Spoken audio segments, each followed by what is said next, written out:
Good morning students, मैं चंद्रकांता आज आपको कक्षा 8वीं से पाठ नंबर 4 वसंत भाग 3 पुस्तक का पाठ नंबर 4 दीवानों की हस्ती इसका सरलार्थ समझा रही हूँ। कवि हैं भगवती चरण वर्मा। तो ये बड़ी ही सुंदर कविता है। तो पहले हम इस कविता को पढ़ते हैं, फिर आपको मैं इसका सरलार्थ समझाऊंगी। हम दीवानों की क्या हस्ती है आज यहाँ कल कहाँ चले, मस्ती का आलम साथ चला, हम धूल उड़ाते जहाँ चले। आए बनकर उल्लास अभी, आंसू बनकर बह चले अभी, सब कहते ही रह गए अरे तुम कैसे आए कहाँ चले। किस और चले यह मत पूछो, चलना है बस इसलिए चले, जग से अब उसका कुछ लिए चले, जग को अपना कुछ दिए चले। दो बात सुनी दो बात कही, कुछ हंसे और फिर कुछ रोए, छक कर सुख दुख के घूंटों को हम एक भाव से पिए चले। हम भिखमंगों की दुनिया में स्वच्छंद लुटाकर प्यार चले, हम एक निशानी सी उर पर ले असफलता का भार चले। अब अपना और पराया क्या, आबाद रहे रुकने वाले, हम स्वयं बंधे थे और अब स्वयं अपने बंधन तोड़ चले।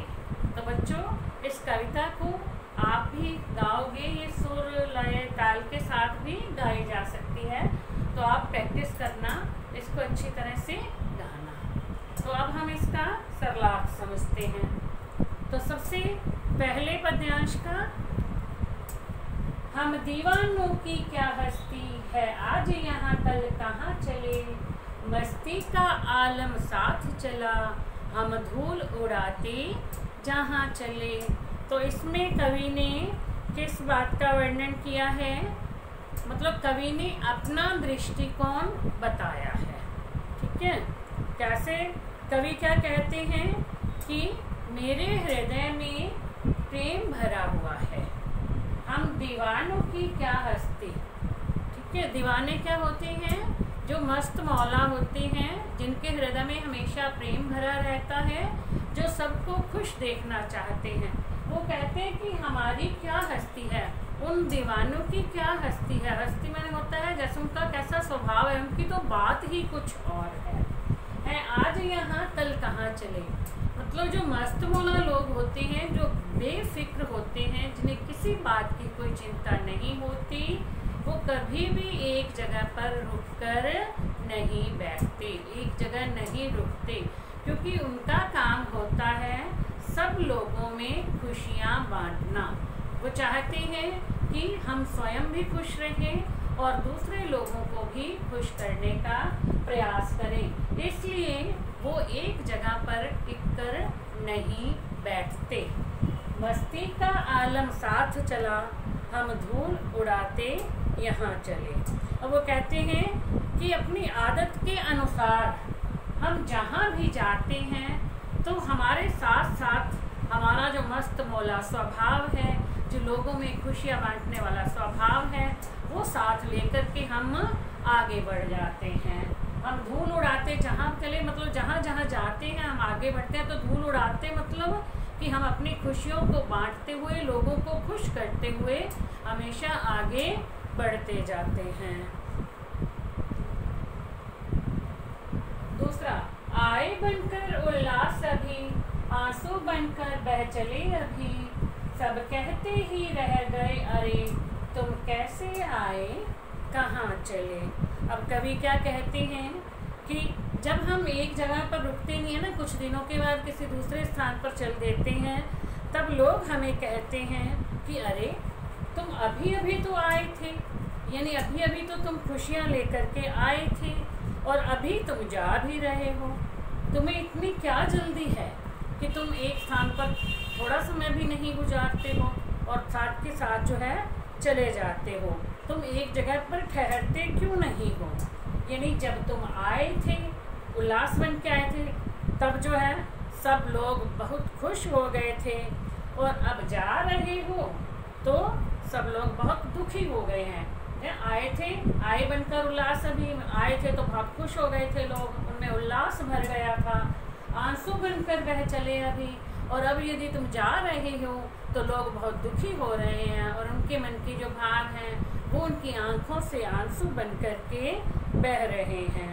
अर्थात कवि क्या कहते हैं कि हम मस्त मौला लोग जो हैं, हम एक स्थान पर टिक के नहीं बैठ सकते, एक स्थान पर नहीं रुकते हैं। सब कहते ही रह गए, अरे तुम कैसे आए और कहाँ चले।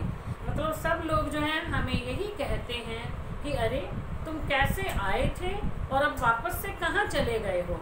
यानी जब कवि बताते हैं कि हमारा तो काम ही यही है, हम बेफिक्र लोग हैं, हमारा काम है लोगों में खुशियाँ बांटना, लोगों को खुश करना, और अब हमारा काम ये पूरा हो रहा है तो हम आगे आगे चलते जाते हैं।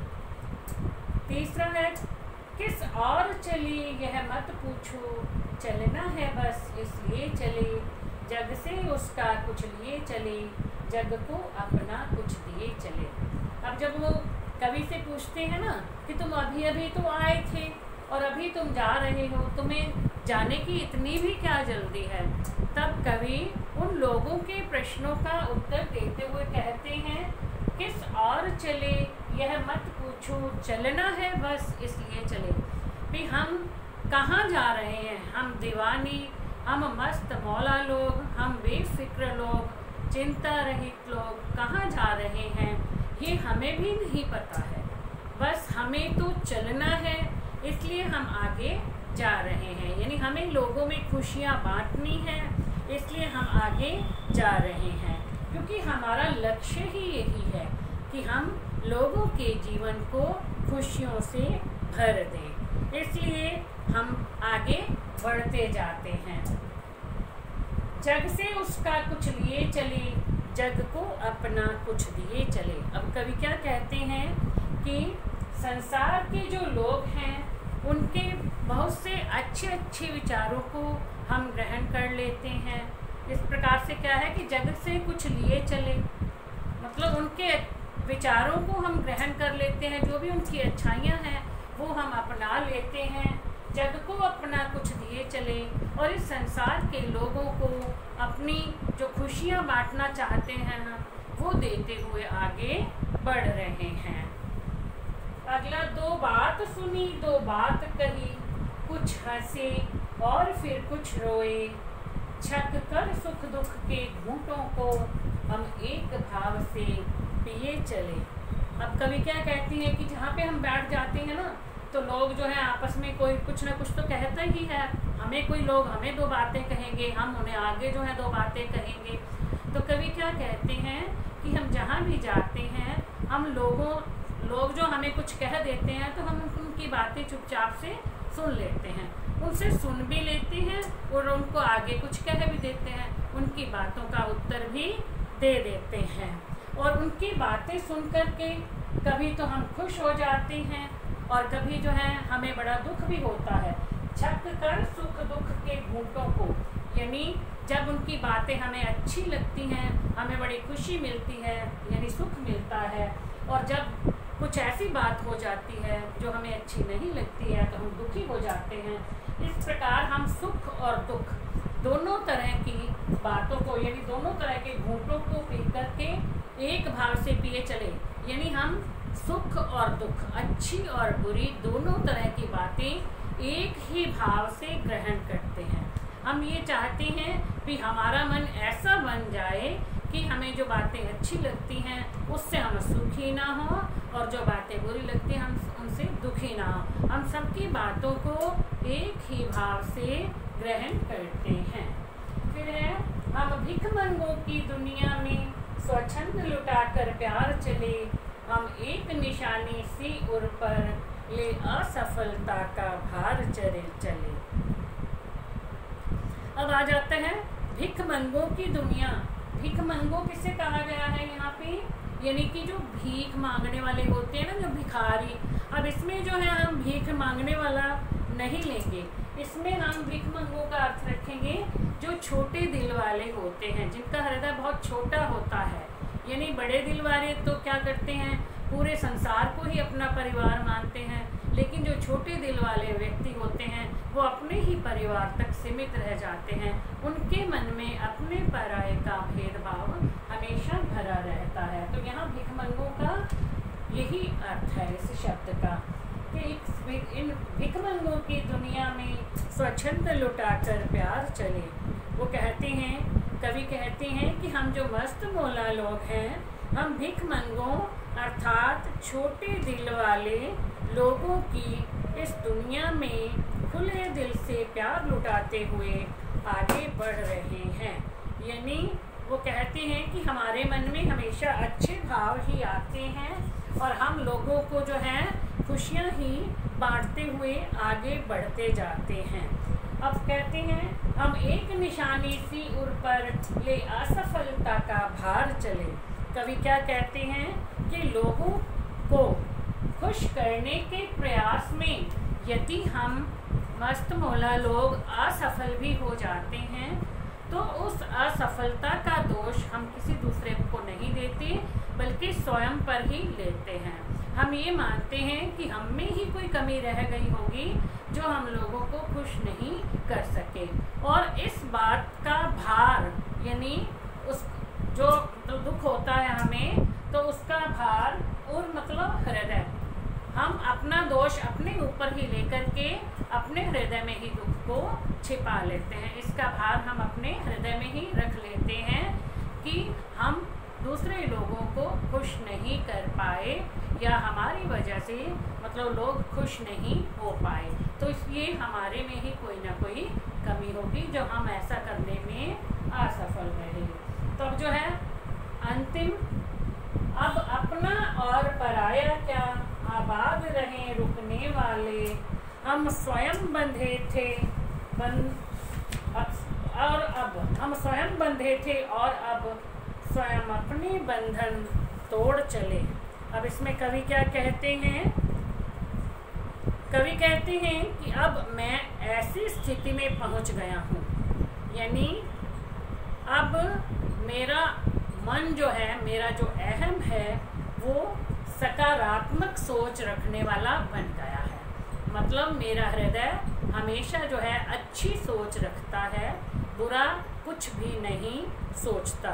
यानी अब मैं ऐसी स्थिति में पहुंच गया हूँ अब जब मेरे लिए ना कोई अपना है ना कोई पराया है, मतलब सभी मेरे अपने ही हैं। मतलब स्थिति तो वो पहुंच गई कि कोई अपना नहीं है, कोई पराया नहीं है। ठीक है, सभी जो हैं एक समान लगते हैं। कवि कहते हैं कि वे लोग जो अपने और पराये के बंधन में बंधे हुए हैं, मतलब अभी भी अपने और पराये के भाव पर अटके हुए हैं, वे भी खुश रहें, आबाद रहें रुकने वाले। मतलब जो अपने और पराये पर ही रुके हुए हैं, अभी भी उनके मन में अपने पराये का भेदभाव है, वो भी हमेशा खुश रहें। हम स्वयं बंधे थे और अब स्वयं अपने बंधन छोड़ चले। कवि कहते हैं कि हम स्वयं ही इन सांसारिक बंधनों में बंधे थे, अर्थात इस संसार की मोह माया में फंसे थे और अब स्वयं ही इन बंधनों को तोड़कर आगे जा रहे हैं। यानी कवि कहती है कि अब हमारे अंदर ऐसी भावना ने जन्म ले लिया है कि मेरे मन में बिल्कुल भी अहंकार नहीं रहा है, अब हम अहंकार रहित हो गए हैं। अब बच्चों इसमें जो है कवि कह रहे हैं, हम कहते हैं ना, हम दीवानों की क्या हस्ती है, यानी हम मस्त मौला लोगों की तो बात ही कुछ और है। इसको यदि हमसे भी लेते हैं तो ठीक है, या कवि के ले सकते हैं, तो कवि भी इतना कह सकते हैं कि मैं बड़ा ही मस्त मौला हूँ, बेफिक्र रहने वाला व्यक्ति हूँ, तो मेरी तो बात ही कुछ और है। तो इसको हम कवि यानी मैं में भी लिख सकते हैं और हम से भी लिख सकते हैं। अब आपकी जैसी इच्छा हो आप वैसा कर सकते हो। तो बच्चों अब इस कविता का सरलार्थ आपको समझ में आ गया होगा, तो इसे आप अपनी नोटबुक में लिख लोगे। अब आप बाकी के जो इसके प्रश्न उत्तर हैं वो मैं आपको नेक्स्ट वीडियो में समझाऊंगी।